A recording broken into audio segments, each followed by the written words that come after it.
Chers auditeurs, bonjour et bienvenue dans cette nouvelle émission à la découverte des chrétiens d'Orient. Nous sommes aujourd'hui en compagnie de Blandine, volontaire en Irak. Bonjour Blandine, il y a une semaine, le 1er avril, vous avez célébré avec les Assyriens le nouvel an de l'année 1775. Avant de nous raconter cette journée, pourriez-vous nous rappeler qui sont les Assyriens et nous expliquer pourquoi est-ce qu'ils n'ont pas le même calendrier que nous ?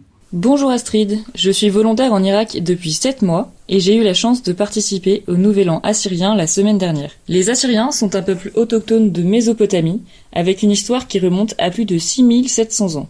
Ils ont été parmi les premiers à adopter le christianisme au 1er siècle après Jésus-Christ grâce à l'apôtre saint Thomas qui est parti évangéliser le monde. Leur église est aussi appelée l'église de l'Orient et elle s'est développée indépendamment de Rome en raison des pressions politiques entre l'Empire romain et la Perse.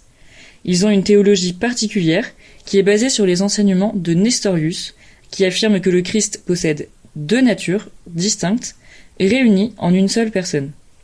Et leur liturgie est célébrée en syriaque, qui est une langue ancienne dérivée de l'araméen, celle-ci qui était la langue de Jésus. Quant à leur calendrier, il est basé sur un système solaire et il commence en l'an 4750 avant notre ère. Ce point de départ est lié à des traditions anciennes et à des récits mésopotamiens sur le début de la vie après un grand déluge. Leur nouvelle année, appelée Akitu, débute avec le printemps et est célébrée le 1er avril selon le calendrier grégorien. Cette fête est une célébration du printemps et de la fertilité, héritée de traditions païennes anciennes. Leur calendrier reflète ainsi leur lien avec les cycles de naturels et les saisons, ainsi que leur résistance aux influences extérieures tout au long des siècles.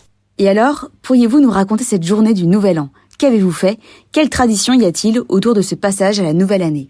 Dès le matin, nous avons rejoint la communauté assyrienne à Duhok. Les rues étaient remplies de couleurs et de musique. Les Assyriens portaient leurs costumes traditionnels qui remontent à plus de 6000 ans, reflétant l'histoire riche et multiculturelle de l'Irak. Les gens se réunissent pour des danses traditionnelles, des parades et des performances musicales. J'ai vu des milliers de personnes agiter le drapeau assyrien, orné de 3 bandes représentant les fleuves Tigre, Euphrate et Zab. Après avoir suivi la parade durant quelques 5 km dans la ville, nous sommes finalement arrivés sur une grande place où ont eu lieu des concerts, des danses et des récitations de poèmes en l'honneur de la nature. Tous réunis, ce fut l'occasion d'aller à la rencontre de ces Assyriens et de leur souhaiter une bonne année. La majorité des personnes rencontrées venaient des États-Unis, du Canada et même de France. Chacun nous disait que pour rien au monde, il ne raterait un tel événement en Irak. C'était une fête qui rassemble les Assyriens du monde entier, malgré les distances et les défis actuels. En tant que volontaire auprès des chrétiens, voir cette communauté vibrante et résiliente célébrer son héritage était vraiment très inspirant. Un grand merci Blandine d'avoir accepté de répondre à nos questions et de témoigner sur ces célébrations du Nouvel An assyrien que vous avez passées à leur côté.